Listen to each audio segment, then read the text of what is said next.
Amén, amén. Bien, ahora vamos a pasar con la exhortación de la palabra de Dios, acá con nuestro hermano pastor Junior Portes, que vamos a ponernos con nuestros pies para así reverenciar este momento. Gracias. Buenos días, hermanos y hermanas, que el Señor les bendiga. Una gran bendición poder estar en la casa del Señor y poder vernos y armonizar y compartir y cantar a Dios.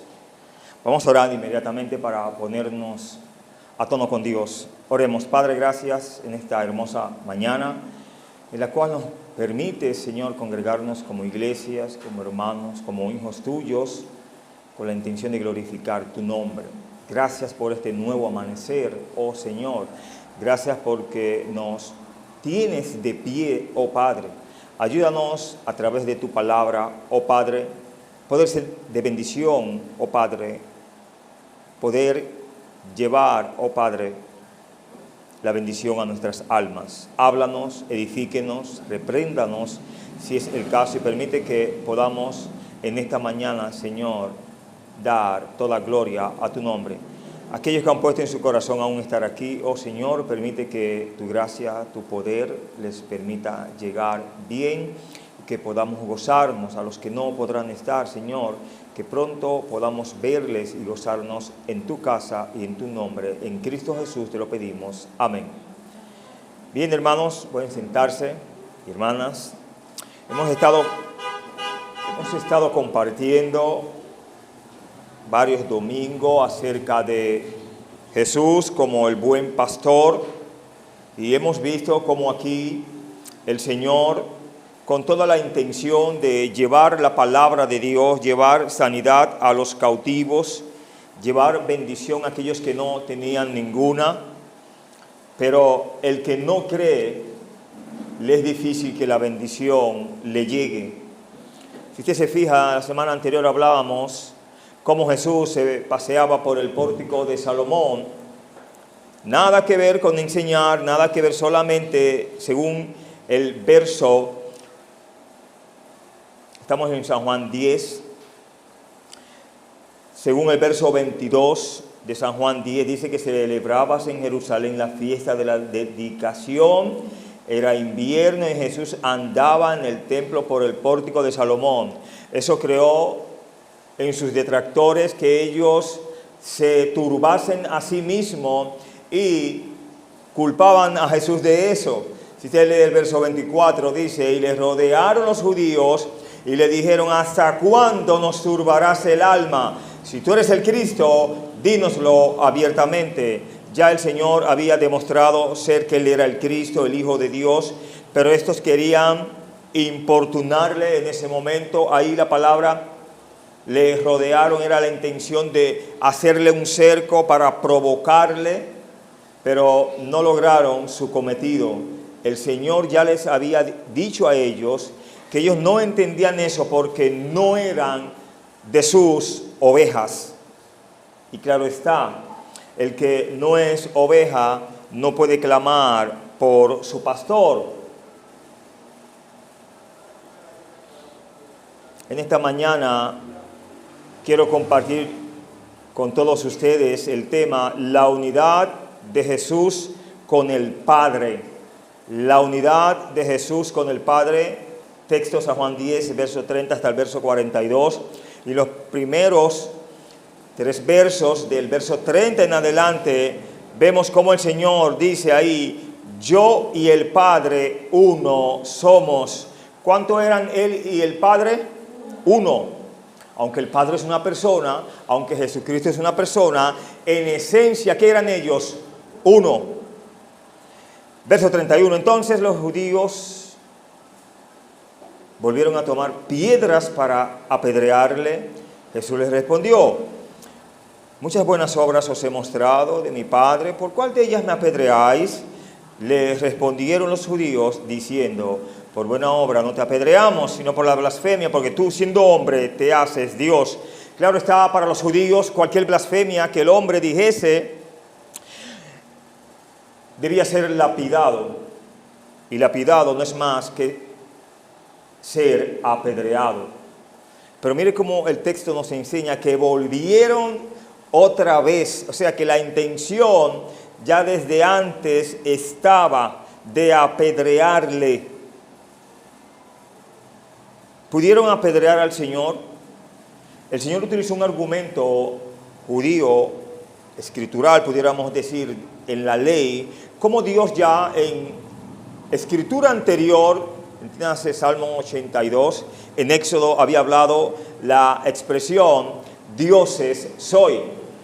Y cuando en el Salmos 82 en realidad habla de dioses sois, atribuyéndoles a los hombres o a los jueces de la tierra el calificativo de dioses, lo está haciendo de una manera despectiva, porque teniendo la facultad de dirigir, de corregir al pueblo, no lo hacían, o lo hacían a su manera y castigaban a su manera.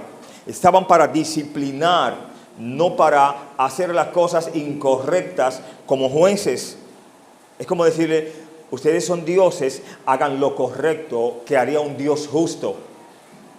¿Toman la idea de lo que quiero decir?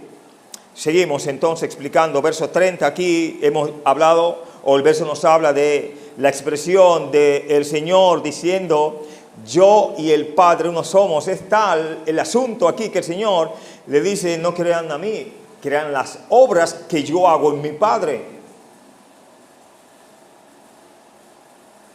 Esta es una declaración importante acerca de la deidad de Jesús y de la naturaleza de la Trinidad. Yo y el Padre. Significa que el Padre y el Hijo no son la misma persona, refutando la doctrina del solo Jesús, antiguamente conocida como el sabelianismo, una doctrina errática. Hay múltiples doctrinas en oposición a Cristo, veremos otras. El Señor dice, uno somos. ¿Qué significa esto realmente? Significa que el Padre y el Hijo son iguales en que en naturaleza y en esencia. Lo que realmente son, refutando la enseñanza de que Jesús no es Dios, antiguamente conocida como arrianismo. Esta creencia del arrianismo de un gran líder llamado Arrio decía que Jesús es un Dios, no Dios como tal. Que Jesús no fue a la cruz porque Jesús, el que fue como un espíritu a la cruz. Yo le pregunto, ¿cómo un espíritu puede borbotar, sangrar? Sería difícil, ¿no? Como un espíritu puede comer. Cuando Jesús resucita, no come con sus discípulos, no cenan. Claramente, ¿no? De hecho, tampoco podemos tocar un espíritu. Y él le dijo a Tomás, ya que Tomás era o demasiado creyente, aunque el Señor le corrigió que no sea incrédulo. Tomás quería ¿qué? Ver para creer, pero él estaba mirando al Señor. Algo extraño, ¿no? Repito, uno en esencia principalmente, pero también en obra, poder y en voluntad. Notemos aquí que la palabra uno es neutral en género. No tiene que ver ni con masculino, ni femenino, ni nada. El Padre y el Hijo no son personalmente uno, sino en esencia, o sea, esencialmente sí lo son. Recordemos en la oración, yo y el Padre, uno somos. La palabra uno es neutral, repito, y significa uno en esencia, no es masculino, lo cual hubiera sido una persona. Oponentes de la deidad de Jesús dicen que la unidad que Jesús tenía con el Padre no era más que unidad de propósito y misión, solo eso. Pero la Escritura no nos enseña eso. El Padre y el Hijo tienen esta unidad única porque son igual y completamente que Dios, un ser divino, aunque es un Dios trino, no dejan de ser tres personas, pero el Hijo y el Padre en esencia y naturaleza sí lo eran. ¿Por qué? Porque la obra que podía hacer el Padre la hacía el Hijo. Si usted se estudia la persona de Jesucristo y la persona de Dios, va a encontrar caracteres y características iguales, tanto en el Hijo como en el Padre. ¿Sabía eso? Todo lo que le aplica a Cristo le aplica a Dios. Y Pablo nos enseña muchísimo de eso. Jesús quería que fuéramos uno así como Él y el Padre son uno. usted me acompaña en San Juan 17, verso 11 y el verso 21, veamos que nos certifica la palabra de Dios. Capítulo 17, verso 11 dice: y ya no estoy en el mundo, mas estos están en el mundo y yo voy a ti. Padre Santo, a los que me has dado, guárdalos en tu nombre, para que sean ¿qué? Uno, así como nosotros. Recuerda aquella gran oración en este capítulo 17, cuando el Señor ora por sus discípulos, ya próximo a ser entregado, a ser crucificado. Dios les certificó, les aseguró que aunque Él tuviese que partir, tanto en el sentido de morir como tener que ascender al cielo, le iba a mandar a quien, al Consolador. No quedarían jamás solos. Verso 21 de San Juan 17 dice: para que todos sean ¿qué? Uno, como tú, oh Padre, en mí y yo en ti, que también ellos sean uno en nosotros, para que el mundo crea que tú me enviaste.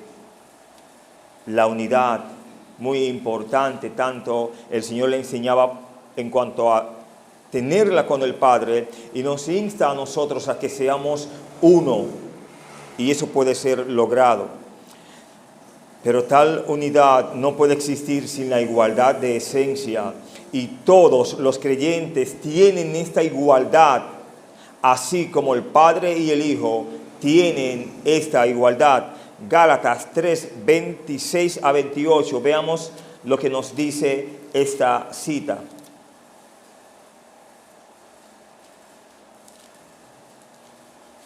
Gálatas 3, 26 a 28 nos dice: pero venida la fe, ya no estamos bajo ayo, pues todos sois hijos de Dios por la fe en Cristo Jesús. Porque todos los que habéis sido bautizados en Cristo, de Cristo estáis revestidos. Verso 28, ya no hay judío ni griego, no hay esclavo ni libre, no hay varón ni mujer, porque todos vosotros sois ¿qué? Uno en Cristo Jesús. Los versos nos enseñan múltiples enseñanzas. Nos dice, pues todos sois hijos de Dios por la fe en ¿quién? ¿Qué es lo que nos une a ser hijos de Dios? La fe en ¿quién? En Cristo. Nos dice, porque todos los que habéis sido bautizados en Cristo, de Cristo estáis ¿qué? Revestidos. Y si somos de Cristo, ciertamente linaje de Abraham ¿qué? Somos. Entonces somos llenos de fe por medio de Cristo.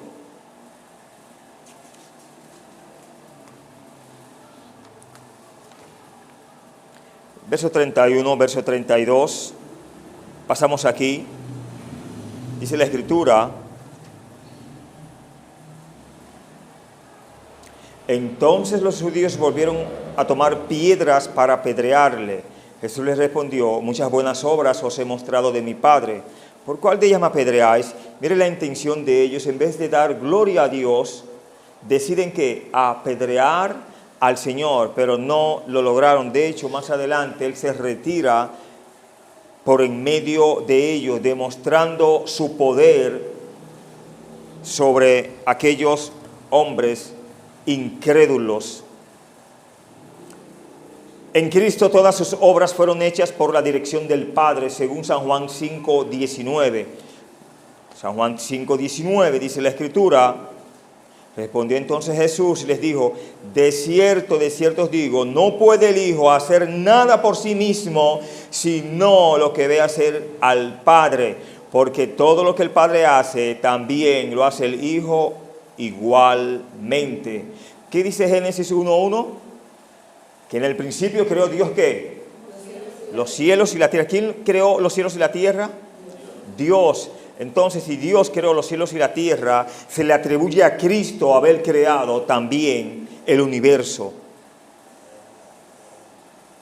Los judíos, nos dice el texto ahí, volvieron a tomar piedras para apedrearle. Una vez más se arman para apedrear al Señor. El hecho de que los líderes religiosos consideraran la declaración "yo y el Padre uno somos" como una blasfemia, prueba que Jesús hablaba de mucho más que una unidad de propósito y voluntad. Estuvieron mal en su respuesta, pero entendieron lo que Jesús dijo.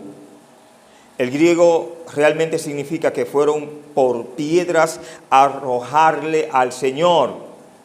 Está claro que perdieron la discusión. No podían señalar a nada con las palabras y obras de Jesús que mostraran que Él no era el Mesías. Pero hagamos un pequeño ejercicio.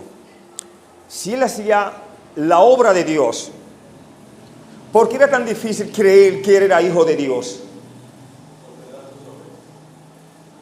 Es un poco como paradójico.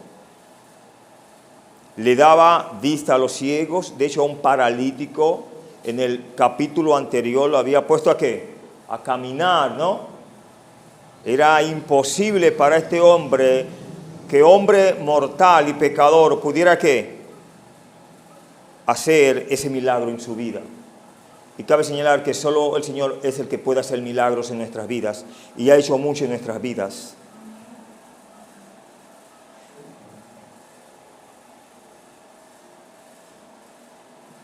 Está claro que perdieron la discusión, no podían señalar a nada con las palabras y obras de Jesús que mostraran que Él no era el Mesías.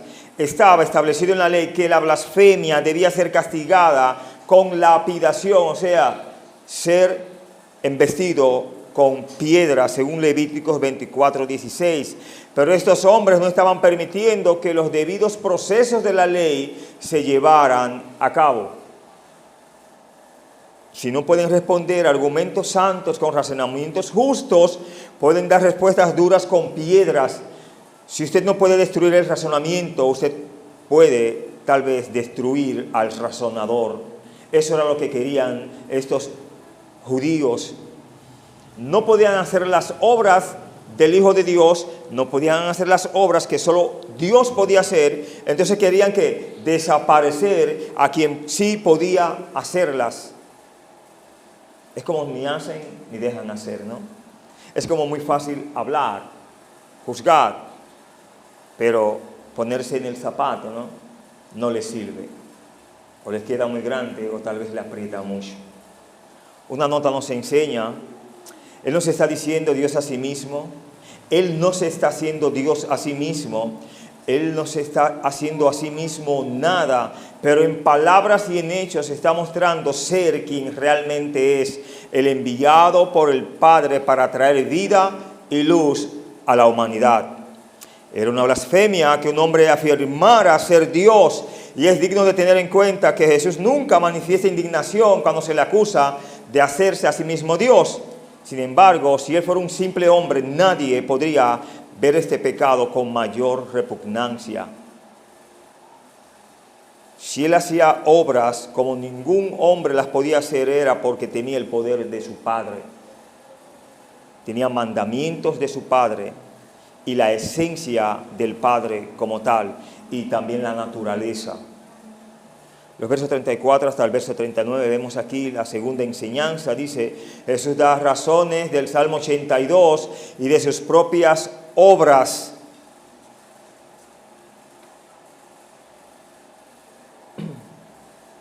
Dice el verso 34, Jesús les respondió, no está escrito en vuestra ley, yo dije, dioses sois. Se llamó dioses a aquellos quienes vino la palabra de Dios y la escritura no puede ser quebrantada. Al que el Padre santificó y envió al mundo, vosotros decís, tú blasfemas, porque dije, hijo de Dios soy. Si no hago las obras de mi Padre, no me creáis. Mas si las hago, aunque no me creáis, a mí creed a las obras, para que conozcáis y creáis que el Padre está en mí y yo en el Padre. Procuraron otra vez prenderle, pero él se escapó de sus manos. Qué asunto, ¿no? Si no creían a lo que él decía, nos dice aquí el texto, que él les dice, crean a las obras que yo hago, porque nadie puede hacer estas obras si no está el Padre en él. Los líderes religiosos, podemos ver aquí que rodearon a Jesús en varias ocasiones. En el verso 24 del capítulo 10 de San Juan dice: y le rodearon los judíos y le dijeron: ¿hasta cuándo nos turbarás el alma? Si tú eres el Cristo, dínoslo abiertamente. Aquí él está siendo investido, rodeado, para que no pueda salir dentro de ellos. Pero también nos dice el texto que más adelante sostenían rocas para apedrearlo, verso 31. Entonces los judíos volvieron a tomar piedras. ¿Para qué? ¿Para pasárselas a él y ponerla en el pórtico y adornar esa área? No, era para apedrearlo, hacerle daño al Señor. Hermanos, seamos honestos, una pregunta que voy a hacerle a todos. Yo sé que aquí hay personas que son muy guapos y muy guapas, pero si usted ve que una multitud se acerca con piedras para arrojárselas de verdad, ¿qué usted haría? Yo creo que el más guapo temblaría, quedaría indefenso, porque aunque se pudiera defender una turba para usted solo, lo ideal es que usted no tire ni una, porque si tira usted sabe que va a comenzar de una vez. El Señor aquí, hermanos, no se asustó. Al contrario, el texto que estamos tratando dice que salió en medio de ellos. Repito, Jesús no se asustó ni corrió, que es lo que uno haría, ¿no? Aunque le desbaraten la espalda, pero al menos correría, ¿no? Y si ojalá falle, ¿no? Pero usted sabe que aunque sea una.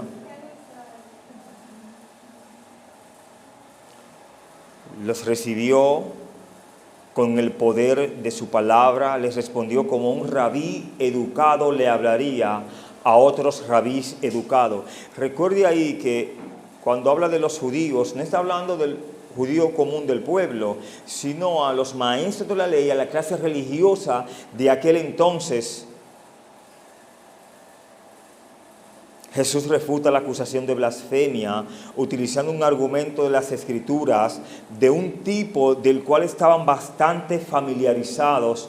Su pregunta hubiera sido un tema interesante para un debate rabínico. Recuerde que él, amparado en el Salmo ¿qué? 82, les dice: no está escrito en vuestra ley, yo dije dioses sois. Los jueces del Salmo 82 fueron llamados allí en ese Salmo dioses, porque en su oficio determinaban el destino de otros hombres. Además, en Éxodo 21:6 y 22:8 y 9, Dios llamó a los jueces terrenales dioses.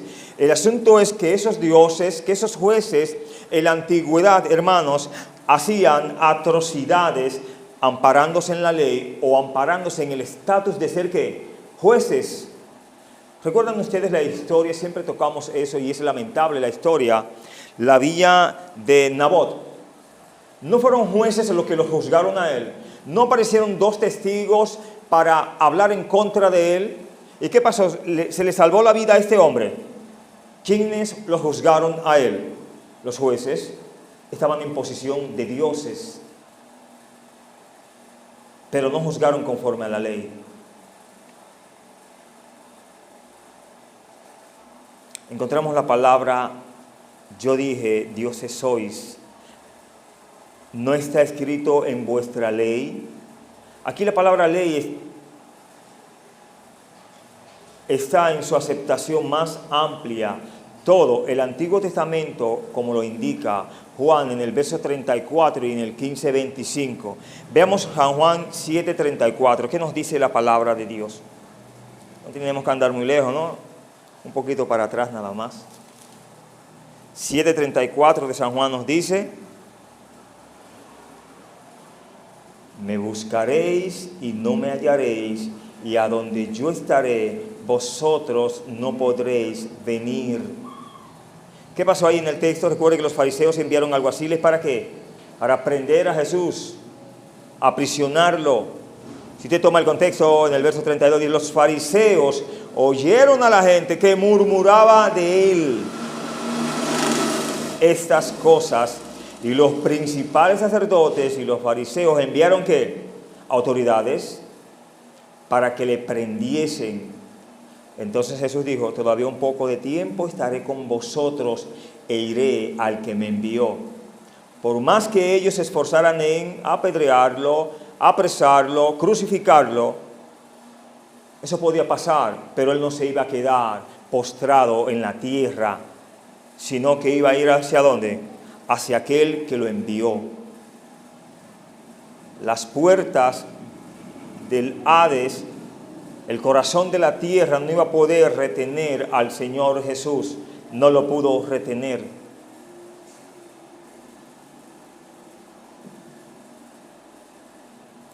Ellos tenían derecho a ser designados así, pues representaban de manera imperfecta la voluntad divina en la medida en la que fueron llamados a administrar la palabra de Dios. Nos referimos a la expresión dioses sois, vista en el Salmo 82, en Éxodo y otros capítulos también de la palabra de Dios. Podemos encontrarla, Éxodo 21, 6, 22, 8 y 9. Allí los hombres son llamados dioses, pero no actuaban conforme a la ley de Dios, sino conforme a sus propios principios. Si llamó dioses a aquellos a quienes vino la palabra de Dios. Repito, Jesús razonó, si Dios le dio este título, dioses, a estos jueces injustos debido a su oficio, ¿por qué consideran blasfemia que yo me llame a mí mismo el Hijo de Dios a la luz de mi testimonio y el de mis obras? Los jueces anteriores no actuaron conforme a la palabra de Dios. Jesús estaba actuando conforme a la voluntad de Dios y no le daban en sí la autoría, ¿no?, de lo que él era, o la razón de lo que él era. El argumento es del mayor al menor. Si en algún sentido ellos podían ser llamados dioses, cuánto más apropiadamente Cristo podía ser llamado Dios, ya que hacía las obras de Dios. ¿Qué usted cree? ¿Era o no era Dios?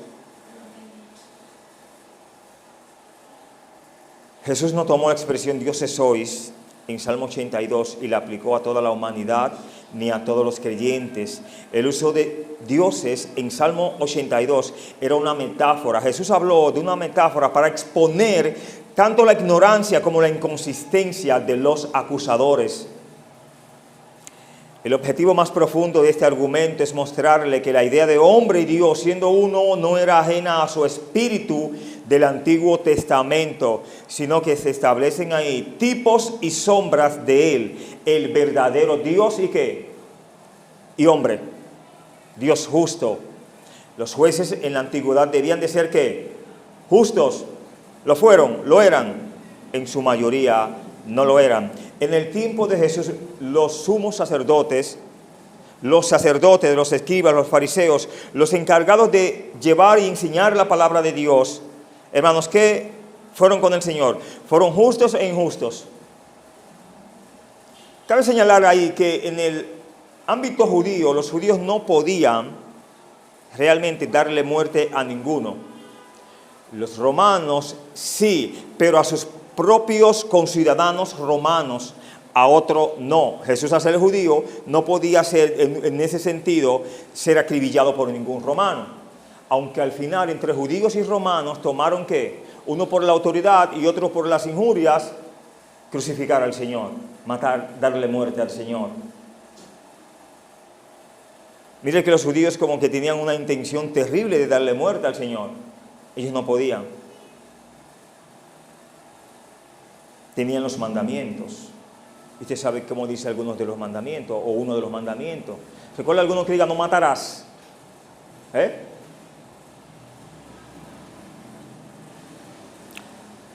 La escritura no puede ser quebrantada. Esa es una regla general para toda la escritura. Recuerde que la palabra de Dios es infalible y como tal no puede fallar. La palabra de Dios, hermanos, ¿qué más podemos decir de ella? Que es inerrante, no puede errar, no hay error en ella. ¿Y cuántas verdades podemos decir y hablar de la Escritura? Es inspirada, ¿por quién? Por Dios. Aunque sopló de su aliento a los hombres, el hombre no tiene nada en parte de ella. Todo lo que está aquí fue porque Dios, ¿qué? Se lo facilitó, sopló inspiró a aquellos hombres santos de Dios. No fueron cualquier clase o cualquier hombre, sino que tuvieron que estar a la par y sujetos ¿qué? A Dios, santificados por el Señor. No como muchos se han imaginado de un tercer evangelio, de un tercer testamento, y han hecho cuanto han querido en cuanto a crear libros, creyendo y aduciendo que es palabra de Dios.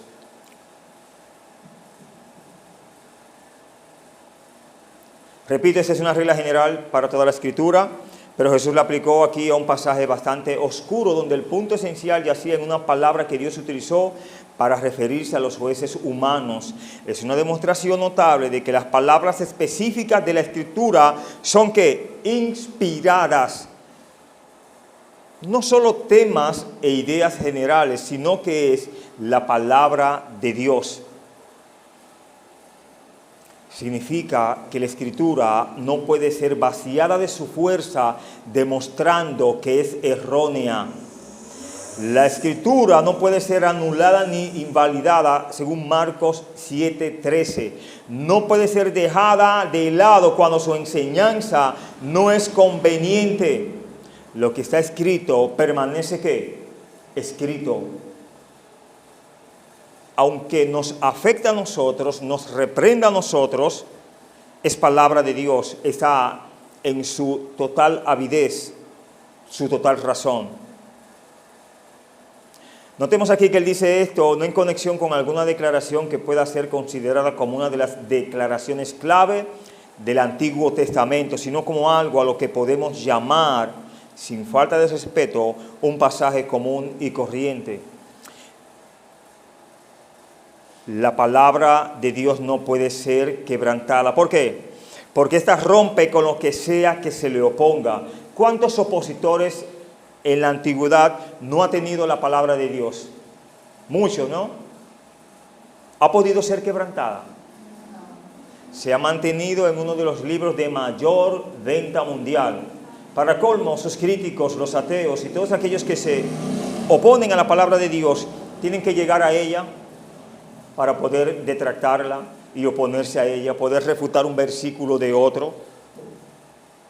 ¿Qué cosa, no?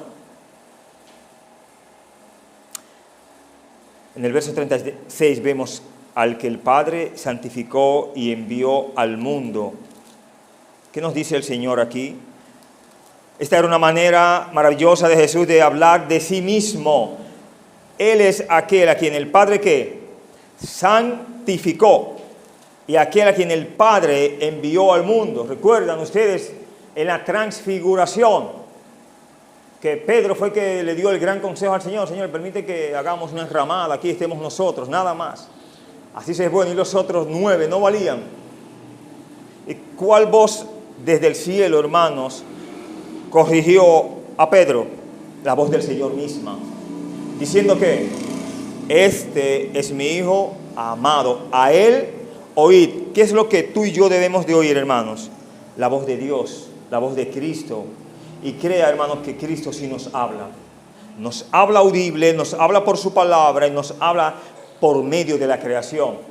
Y por cuantas maneras Él entiende soberanamente hablando. Utiliza el instrumento que usted menos cree. Lo ideal es que creamos, pero a veces no creemos. Los jueces, al igual que los legisladores y profetas de la antigua dispensación, como se señala en el versículo 35, eran aquellos a quienes vino la palabra de Dios, mientras que el mismo Jesús fue enviado ¿por quién? Por Dios. La misma palabra de Dios, ¿hecha qué? Carne, según nos dice que San Juan, en el capítulo 1, ¿qué dice allí? Que el verbo, en el principio era ¿qué? Y el verbo era con Dios y el verbo era Dios. Y el verso Dios añade, este era en el principio con Dios, en alusión con Cristo, aquí hablando el texto. El primero de estos es el acto de presentación, el último estado permanente del conocimiento del que se habla, para que conozcáis y creáis. No solamente Dios le facilita la palabra de Dios, a estos incrédulos, sino que permite que lo conozcan. Son cosas muy grandes, ¿no?, que pudieron tener a su favor este pueblo, para colmo llamado pueblo de Dios, pero aborrecían a Dios. Verso 39 nos dice, procuraron otra vez que prenderle, pero él se escapó de sus manos. Una vez más, los enemigos de Jesús fueron incapaces de llevar a cabo su violento plan contra Jesús. Querían hablar del Señor, querían discutir enseñanzas o querían prenderle y matarle. Ese es el oficio de un sumo sacerdote, discutir la palabra de Dios, enseñar la palabra de Dios.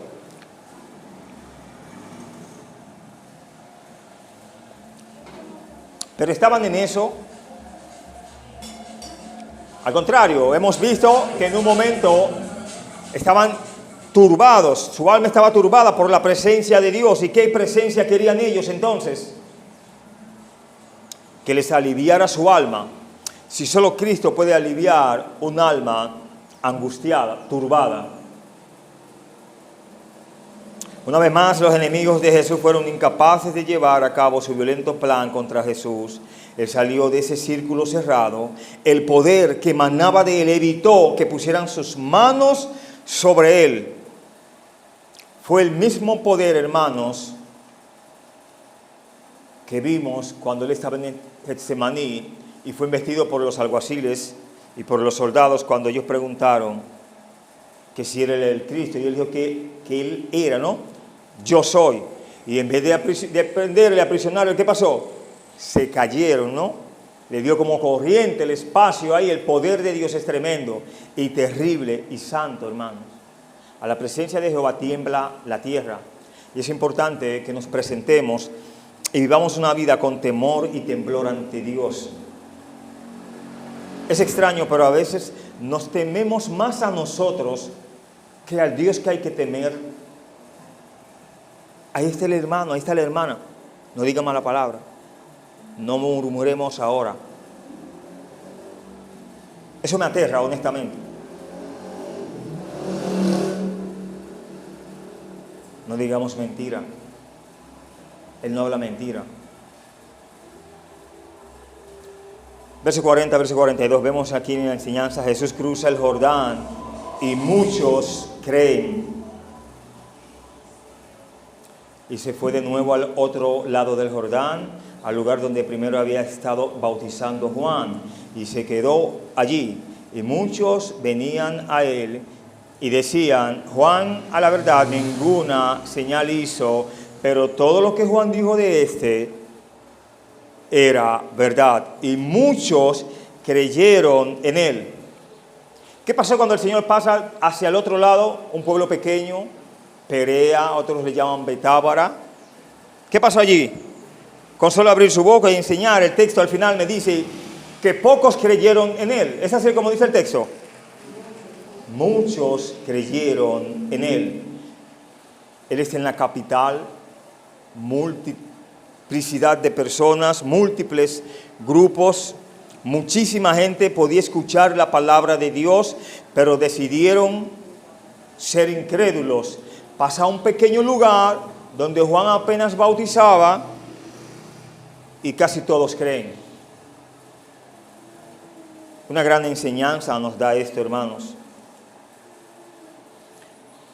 Y se fue de nuevo al otro lado del Jordán. Recuerde que él había estado un tiempo allí, o en un momento estuvo allí. ¿En qué momento podemos decir que estuvo de aquel lado del Jordán? ¿Cuándo fue?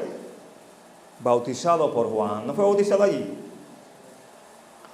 Jesús no permaneció en Jerusalén entre los hostiles líderes religiosos, sabiendo que quedaba poco tiempo, pero aún no era el momento de su arresto y crucifixión. Jesús decide irse ¿hacia dónde? Hacia el otro lado del Jordán, un lugar llamado Perea o Betania, otros lo llaman Betania. Era del dominio de Herodes Antipas, donde los gobernantes de Jerusalén no tenían autoridad.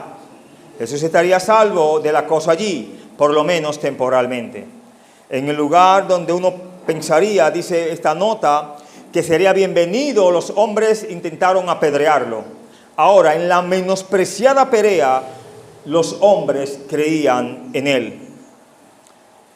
Y ampliamos la nota diciendo, si usted, mi estimado hermano, hablando en el nombre de Cristo, encuentra que no tiene lugar en tal y tal lugar, tal vez sea la voluntad del Espíritu que usted se mueva a un lugar donde las personas lo recibirán, posiblemente en un lugar que prometa menos para que gane más.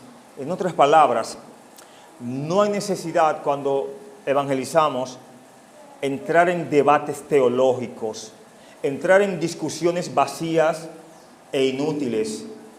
Recuerde que para que haya una conversación tiene que haber un emisor y un receptor, uno quien recibe y otro quien emite. Entonces, entrar en discusiones estériles no tiene sentido. Hay almas que están dispuestas a escuchar detenidamente y otras refutar gravemente. Eso hizo el Señor. Fue donde iba a ser ¿qué? Escuchado. Ese evangelio es por gracia, no es obligado. No es obligatorio creer al Señor, es voluntario. Todo el que viene al Señor viene por voluntad propia. Y ni por voluntad propia el Señor atrae así a los que han de creer en Él. Crea eso, hermano. Es lo que me enseña la palabra de Dios. Dice un poco más. Siempre se armaba para encontrarse consigo mismo.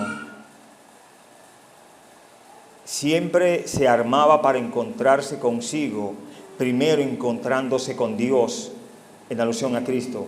Por eso se retiró al otro lado del Jordán. No estaba huyendo, se estaba preparando para la prueba final.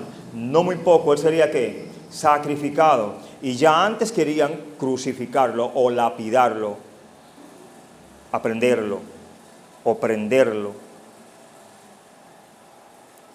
En el verso 21 vemos una gran verdad donde dice, y muchos venían a él y decían, Juan a la verdad ninguna señal hizo, pero todo lo que Juan dijo de este era verdad. ¿Hizo muchas señales Juan? Ninguna señal hizo Juan, y ningún hombre fue señalado por Cristo como fue señalado Juan el Bautista, que de los nacidos entre mujeres no había ¿qué? Otro más grande que él. Y aquí aseguran que todo lo que Juan decía de Cristo era verdad, que él podía ¿qué? Sanar a los enfermos, levantar a los paralíticos, darle vista a los ciegos y salvación a aquellos que estaban oprimidos en las tinieblas. De que ellos no le creyeran a Cristo no era problema ni de Juan ni de Cristo, sino de la incredulidad de ellos. Es interesante y significativo que a pesar de lo sorprendente que fue el ministerio de Juan el Bautista, es popularmente conocido que no realizaba milagros. Sin embargo, todo lo que dijo sobre Jesús fue ¿qué? Y era ¿qué? Verdad. Y continuaron diciendo en implícito, Juan de manera fuerte no realizó señal alguna, insinuando que Jesús realizó muchas ahí. Esto nos muestra algo sobre el lugar de los milagros en la vida cristiana normal. ¿Qué nos muestra, hermanos, esto? Juan no hizo ningún milagro, pero tenía un gran carácter, sirviendo ¿quién? Al Señor en la persona de Cristo, dando testimonio de Cristo en su propia persona. ¿Qué más nos enseña? Que Juan no hizo ningún milagro, pero tuvo una influencia profunda y duradera. Juan no hizo ningún milagro, pero se ganó el más grande elogio ¿de quién? No solamente de esos del pueblo, sino de Cristo mismo. Somos muy dados a pensar que solo se da servicio especial a personas muy especiales. A veces creemos eso, que las grandes tareas no son para las personas comunes, sino para hombres con dones sorprendentes. Juan hizo cosas muy grandes, pero no hizo ningún milagro. ¿Eso lo hacía pequeño a él? No.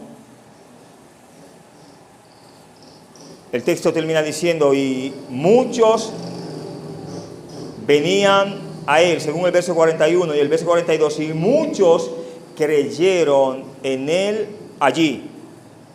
Jesús aún enfrentaba gran oposición de parte de los líderes religiosos de Jerusalén, y su más grande acto de oposición estaba por comenzar. Aún así, muchas personas venían a Jesús. La obra de Dios continuaba a pesar de la oposición ¿de quién? De los líderes, del hombre. Y usted y yo sabemos que la Escritura nos enseña que las puertas del Hades no prevalecerán ¿contra qué? Contra la iglesia. Habrán grandes opositores, pero el más grande Dios está por encima del más grande opositor. Y es necesario, hermanos, que la Escritura se cumpla. Recuerde que cada quien dará a Dios cuenta de sí, de sus obras, y recordemos que ante Dios se doblará ¿qué? Vamos, se doblará el opositor, se doblará el adorador, se doblará el ateo. El que cree fielmente a Dios igual tendrá que doblarse. Es toda rodilla. Y es mejor, hermanos, que doblemos la rodilla aquí, con gozo, en amor, en obediencia, y no tenerla que doblar en un lugar donde ya sería muy tarde obtener la salvación que solo puede darse en Cristo Jesús. Que Dios les bendiga. Vamos a orar. Padre, gracias en esta hora, gracias por tu palabra, gracias porque usted nos habla, Señor. Permítenos ser mejores adoradores. Guarde nuestro corazón, nuestra alma de pecar contra usted.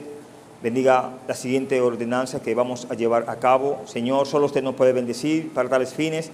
Guárdanos, bendíganos, lo ponemos en tus manos y toda la gloria, toda la honra sea depositada a sus pies. En el nombre de Jesús. Amén. Que Dios les bendiga, hermanos.